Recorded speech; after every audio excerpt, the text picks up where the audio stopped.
There are all kinds of artists. They inspire, they bring joy, and their work can change the world. And here at Isogenics, we're creating a different kind of art.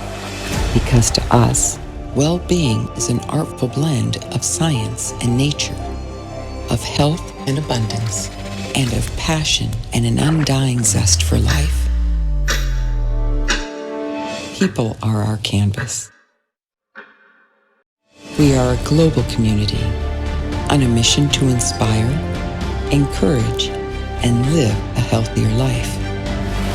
By bringing together some of the most talented artists in their field, we can find simple ways to help you look better, feel better, move better, and of course, live better. Because everyone deserves to feel healthy. This is our art form. This is our obsession. This is the art of well-being. That Kay actually introduced himself to me a couple months ago, and I wanted to share with you one of the plans we have for our show is periodically bring on guests that can help us build our spirit, because our spirit is so important as we reroute and get our changes in life put together. And so I'm honored to have with me author, and he's got a variety of backgrounds. He's a podcast host, he's a lyricist, he's written songs, but most importantly, he's got 2 books that are now out on Amazon. Here I am, Lord is one, and the other one is In the Spirit Intended by Alan T. Black. So welcome to the show, Mr. Alan T. Black. Hi, Alan. How are you today? I'm doing fantastic. Thank you for the honor of being with you this morning. I'm very, very excited to be here this morning. We're excited to have you here on the Rerouting Show. And why don't you, I know I did some light introduction for you, but why don't you tell the folks a little bit more about you and your background, and also kind of lead us through the kind of mission and vision for your podcast? Well, I tell you, that's a very layered question, because I have actually been a writer in some shape, form, or fashion probably for about the last 40, 45 years, somewhere in there. My writing actually kind of started my senior year in high school. I remember that we had to do like this essay for like an English lit type class. And so I wasn't very confident about what I was writing. And so I just threw something together and turned it in to the teacher. And I thought, well, maybe that's good enough to get me a C and I can get by this class and then go on with my life. And lo and behold, I actually wound up getting an A on the class from my paper. And he was like, you got a lot of potential. You really need to do something with this. And to be honest, I just felt like, okay, he just telling me what he wants me to hear. I'm not going to pay him any attention. So I went on to college, and then it just kind of picked up from there, because the original background of my writing career began in about 75 or so, when I really got serious about it. I've always been a huge lover of music, because I grew up in the era of the Motown era, the Beatles, music like that from the 60s. That means I'm old. Okay, just keep it real. So, but anyway, so I always was fascinated by the stories that you hear in the songs, the lyrics. That's always what's drawn me to music more than anything else, because what's so amazing about lyrics and music is the fact that you can go to somebody right now who's, let's just say, 90, 95 years old, and you can play 3 or 4 notes of a song they heard from, just say, their heyday, like their 20s or their 30s or something, and they can almost automatically just start reciting the lyrics immediately, even though it might have been 50 or 60 years since they've heard that song, because there's a connection between the lyrics that you hear and the music itself. And that's where the magic is. So for me, I've always been fascinated by the stories. So I remember in about 75, I really decided I wanted to be a lyricist. I had no idea what I was doing. So I wrote my first set of lyrics for what I would hope to be a song. And I remember I went to see my college professor, who was my mentor as well. I was so nervous and so scared. I was just really afraid that he was just going to shoot it down and just tell me I'm wasting my time. And I'll never forget, he actually said, you know what, this is not bad. You've got some potential here. So you should always continue to pursue it. And he helped me to reach out to one of his contacts in the music industry. This was back in 75. And he said, well, you need to kind of do this and this. He said, the lyrics of a song itself do not constitute the song. They are a part of the creative process. So he said, what you want to do is to make it a point to work in collaboration with somebody who can do the music for your lyrics. That's really all I needed to hear, because what happened then at that point was I began to then reach out to people over the course of my life after I got out of college. And then around 82 or 83 or so, I was very fortunate because one of my best friends from college, Dr. Franklin Thompson, actually had a recording studio. So he was asking me to come in and help him do some stuff with his production company. So I said, yeah. And I said, well, can I pursue my dream of being a lyricist? And he was very gracious and very open to that, him and his wife, and they kind of helped me to develop my talent and my confidence in doing that. So I've been fortunate in terms of that writing aspect to write lyrically in collaboration with musicians and singers in gospel, pop, hip hop, R&B, kind of a jazz pop, a Christian rock, and also now country. Now the country is what's throwing people, because they're like, okay, you came out of the Motown era, you came out of an urban area in terms of up. So how did you venture into country? And what I've explained to them is the fact that a lyricist is in essence creating a story. They're telling a story. Right. And so as that lyricist, what you are doing, at least what I feel your responsibility is, to create the storyline. And then if you cannot do the music, if you don't hear music, like I don't hear the music, but I can create the storyline. So then once you create that storyline, then what you do next is you step back and you say, okay, this is the storyline. What is the best vehicle to express the story that I'm going to tell here? So in my case, with a song I have right now, which is getting a lot of airplay on internet stations over in Europe, it's called What If? Well, I knew that once I created the storyline, I said it's going to be country, because that's the genre of music that's going to really tell the story the best way. It was also the genre that I knew in terms of telling the story that would not have the singer or the artist over singing, because the essence of what it is about is in the story. So then I reached out to a company in Nashville. We worked on this over a course of 2 years to get it to the point where we're ready to release it. And so far we've been fortunate that over the course of the last 6 months or so, I've been working with a radio promoter out of Minnesota, and she's been able to get it accepted and played in about, up to this point, I'm going to say close to 3,000, 3,500 internet stations overseas. So it's gaining some momentum and everything.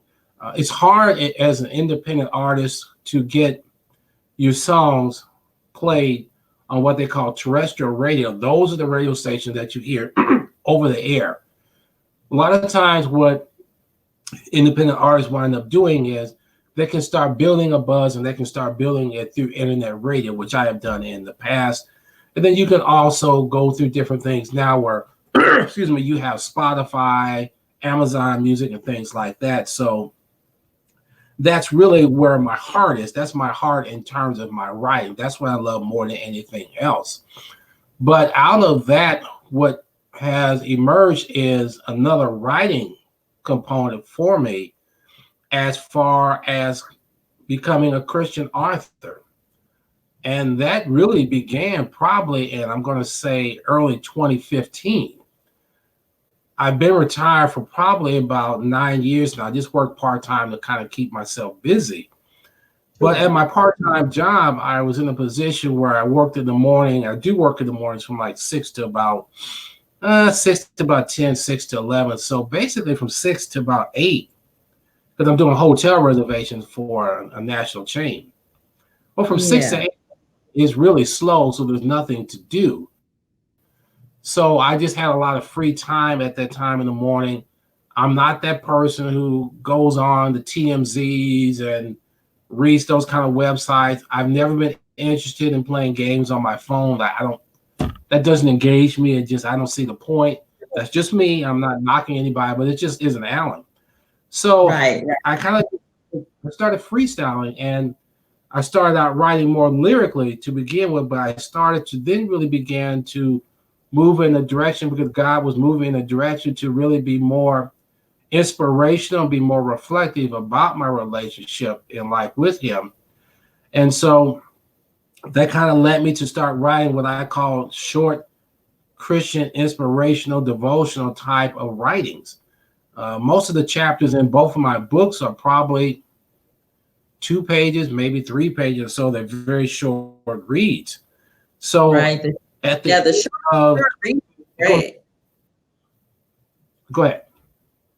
Yeah, the short. Yeah, you bring up a really good point in terms of reading these days, because many people are interested in short reads. You know, something they can read in a couple hours, get the information quickly, get some good inspiration, and then move on. So that's great. And so thinking about your 2 books that are out now, who's your target audience for them? Who would you like to read these books?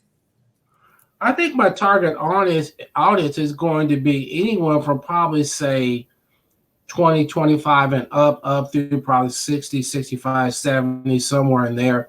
I've been very inspired because even some of my church members who are like in their 70s or so have said they purchased the book and they found it to be very inspirational. They were very impressed with what I was able to write. And so I think more than anything right now, we all need some level of inspiration. And I think as well, sometimes we need to kind of step back and maybe almost smell the roses. And what I mean by that is the fact that we're all so busy sometimes, rushing to and fro, and we're so caught up in the moment that maybe sometimes what we need to do is just really stop and kind of smell the roses and think about where we are and how we've gotten this far, and really be appreciative of that. I think that's so important. It predates the virus situation, because all of us are guilty of rushing to the point where we've got our head down, we're grinding away. But sometimes we don't really appreciate what it is that we have even right there in the midst of us. That's very easy to do. It's easy to get caught up in that rat race type of existence, which all of us have done over the course of our life, and some of us are still doing. Right. Yeah. Some of us. Yeah. It's interesting you bring that up, because one of the things the pandemic has done is that it's allowed us to take time and reflect. So no matter where you are in life, you're able to kind of, since March, we've been stopping. We've been taking inventory of our family, taking inventory of our work lives, taking inventory of where we stand personally. It's a great opportunity to kind of think through, what you want for your life, the next steps, if you will, for your life or relationships and so forth. So, yeah. And even like you said, before the pandemic, we were encouraging people to do that, encouraging people to take a break, self-care, doing all these things to try to get there, to get grounded, and take back their energy, take back their livelihood, so they could get out and actually continue to be enriching to other people. So yeah, this has really caused them to do that. And so, one of the things also is we were going through this pandemic, we have time to read. We also have time to listen to podcasts and things like that. And I know you and a group of other men have formed a podcast. So tell us a little bit more about that. We started this podcast back at the end of August. There's 4 gentlemen who are part of the podcast. It's called AJDW Conversation. And AJDW stands for the 4 gentlemen who are part of the podcast. A is for Alan, J is for James, D for David, and W for Walter. And David Newsom was the founder of this project. The Lord had given him a vision of having 4 African-American men from different walks of life in terms of their walks with the Lord, from different denominations. And he said, how do you feel about the idea about the 4 of us coming together and just maybe spending an hour each week and just talking about different things in life, how we've gotten to this point, how important the Lord has been in our lives. And so when David approached me with this around the end of August, I jumped at the idea because I thought that was such a fantastic idea. And so it's very unique because the 4 of us come from different walks. I'm the oldest at 65. Now the youngest is 48. So we have a diversity of range. And in terms of the denominational background, I came out of the Methodist Church. Pastor James Hunter, who's the J, came out of Kojic Church. David came out of Apostolic and Charismatic, and Walter came out of the Baptist Church. And so we're coming with 4 different perspectives. But the one thing that we have come to agree on is that at the end of the day, we all have taken 4 different roads to get to this point, but we're all going toward one common destination. And that's to continue to strengthen our walk with the Lord. So each week we get together. We have our program on KCRO 660 AM here in Omaha. It airs at 1 p.m. Central Standard Time to 2 p.m. And listeners can actually tune in at the KCRO website. And then as well, you can download the KCRO app on TuneIn apps also. And it's very conversational. We laugh, we joke, and we have a great time. We've done a lot of different topics in terms of just conversation pieces. Just as an example, today's show will talk about the true reason for the season and talk about what it really means at this time of the year as we go into Christmas. Last week, we did something about be thankful. We've done a topic as far as, say, just as an example, feeling guilty while you are being blessed. How does that impact your life? What has it done for you? And we did another one about God's power. And so we have done, I think it's 10 up to this point.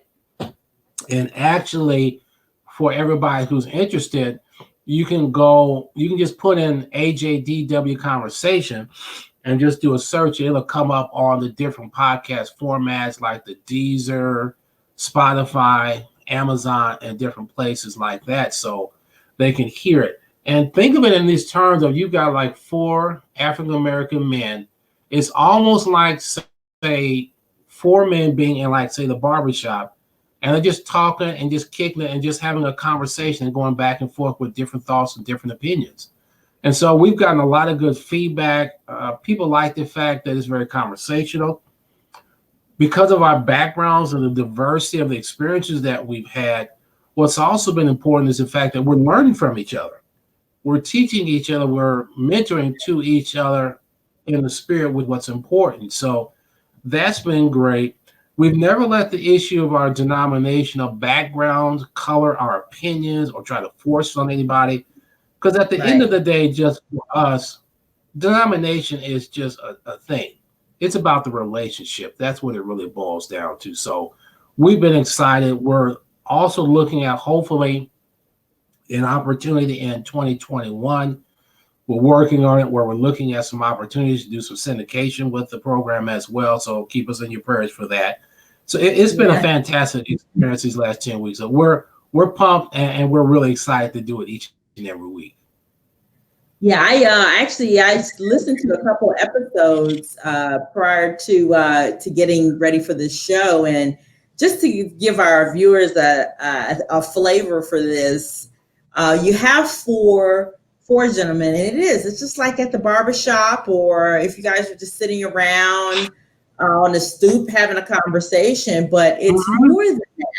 It's really, really more than that, because you are you're sharing some good. I mean, there's just so many gems of nuggets of information. Some of the topics are feeling shame while blessed, being thankful.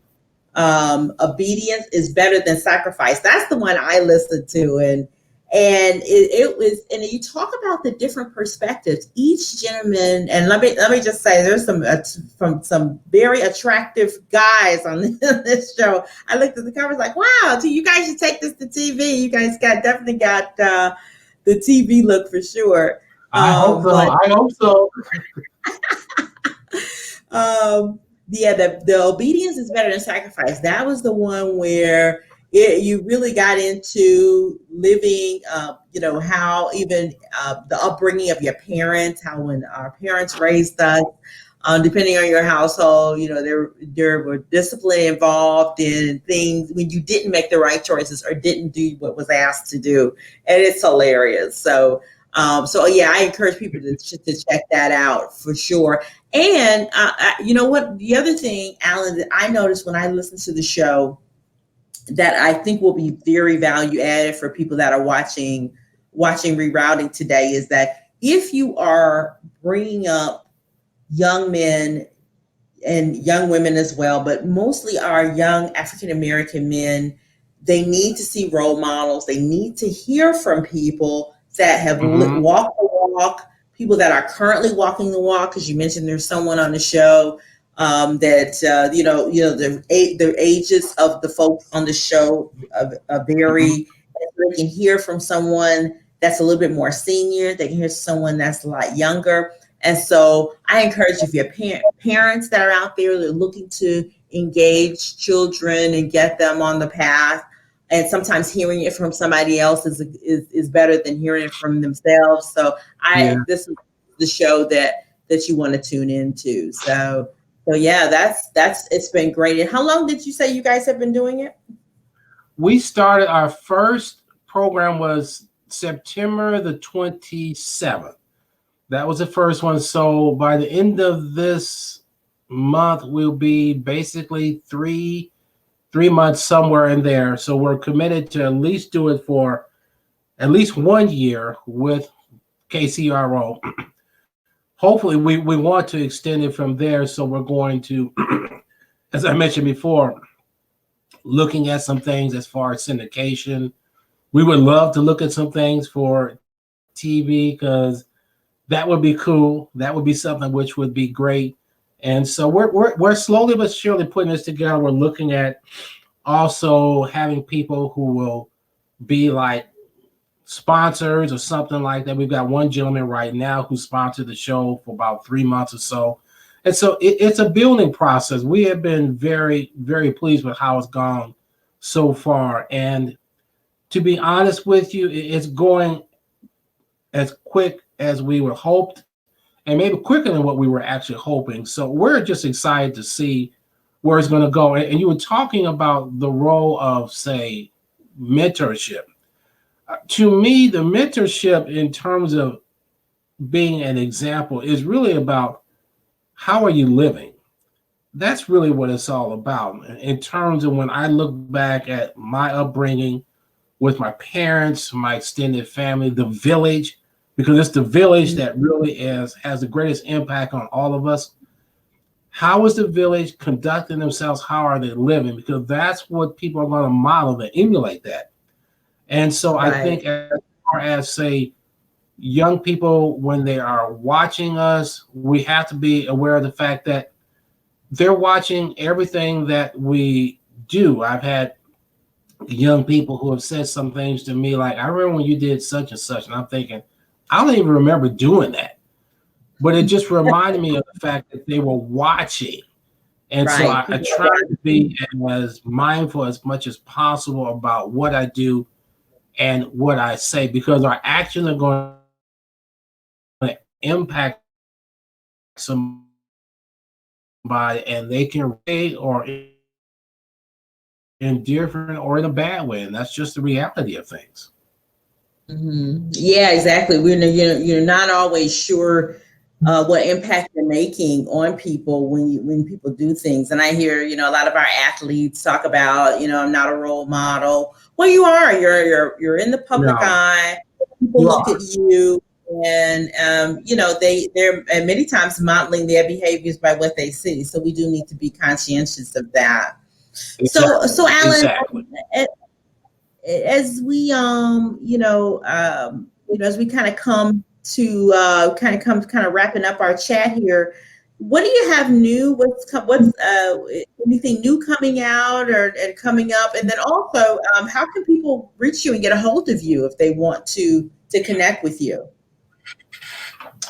Well, I did finish up about 2 weeks ago. I was working with my social media person, Martine Quarte. She's been a genius. She's been willing to tolerate and put up with an old school person, a dinosaur, in terms of trying to keep me up to speed on everything. But we are That's that. excited about the fact that with my second book, In the Spirit and Intent, that we've actually now created a study guide, which is Oh, good for, say, study groups and maybe like a branch off of, like, say, a Bible study type of group. So we just finished that up about 2 weeks ago. It just came out right after Thanksgiving. So that is coming out right now. So we're excited about that. I'm also in the process now of, I finish up my manuscript for my third book, which I'm going to release probably in the spring or summer of 2021. That's the goal right now. So working on that, I've got that up to speed, and that'll be ready to go by the spring. And then on the music side, I have at least 2 song projects that I'm going to be launching in 21. Hopefully, one of them will get up and running probably early winter or spring. And that's actually going to be, if everything works out, and I'm praying that it does, it's actually going to be a Christmas song that I wrote the lyrics for about 2 years ago, because I always had in my spirit, I always wanted to write a Christmas song. So I kept thinking, I really want to do this. And one day at this same job, I had a lot of dead time. The concept and the storyline for a Christmas song, like a Christmas carol, came along. And so working with a dynamic young man here by the name of Justin Payne, and we're looking to get that launched hopefully in 21.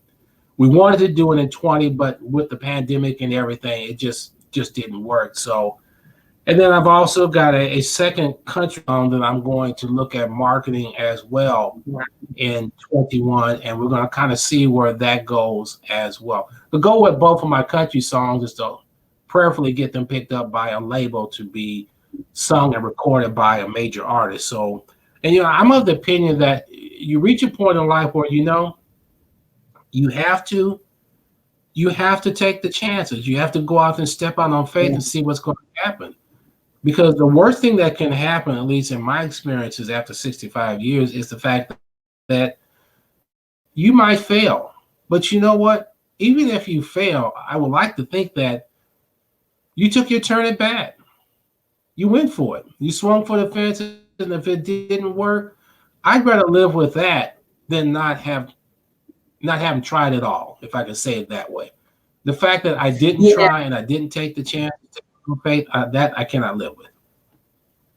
Yeah, I'm with you. I'm with you there, and that's one of the things we want our viewers to kind of walk away with here. We want to take. It's okay to take a chance on something. One of the things I always say is, hey, if I'll be more disappointed in myself if I didn't try versus if I tried and failed. So yeah, going out and so, we want to continue that conversation with our viewers, thinking about what can you do differently, especially now with the changes that we've experienced in our world today. Is there something that you want to take a chance on that you haven't done before?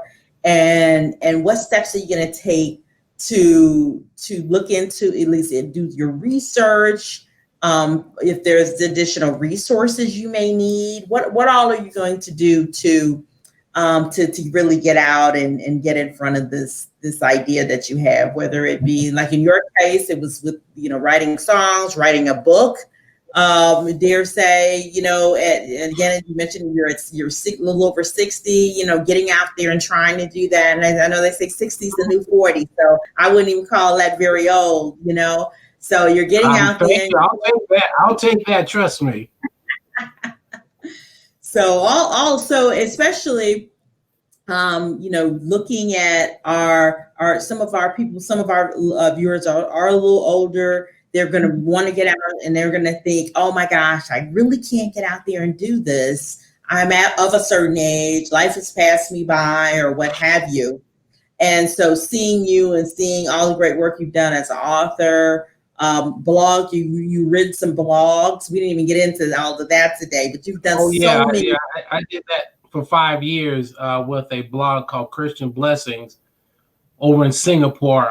They're going a different direction beginning in January 21, but I had the honor of writing for them for 5 years. So that's been an amazing experience to think that here I am at my desktop in Nebraska and I'm sending something to the other side of the world and people are reading it. And it shows the power of technology, which is kind of surreal because I'm a dinosaur. I come from the era of black and white TV. Okay, so that's how far back I go. To see where we are now, I just shake my head sometimes. I'm just like, wow, who would have thought this could have happened in my lifetime? It blows me away sometimes. Yeah, there are so many opportunities out there for basically, anything you want to get into. And so that's positive and driving some positive reinforcement. So Alan, thank you for joining our show today. And I'm sure you've been a powerful inspiration to myself, and I know you'll be a powerful inspiration to our viewers. And so viewers, thank you again for joining us on Exposure TV, the Coaches Network. We can be viewed on Fire TV, Roku, or Apple TV devices and Android devices. And with that, thank you for joining the Rerouting Show. And remember, you can always begin again. Thank you. Thank you. Thanks for coming. All right.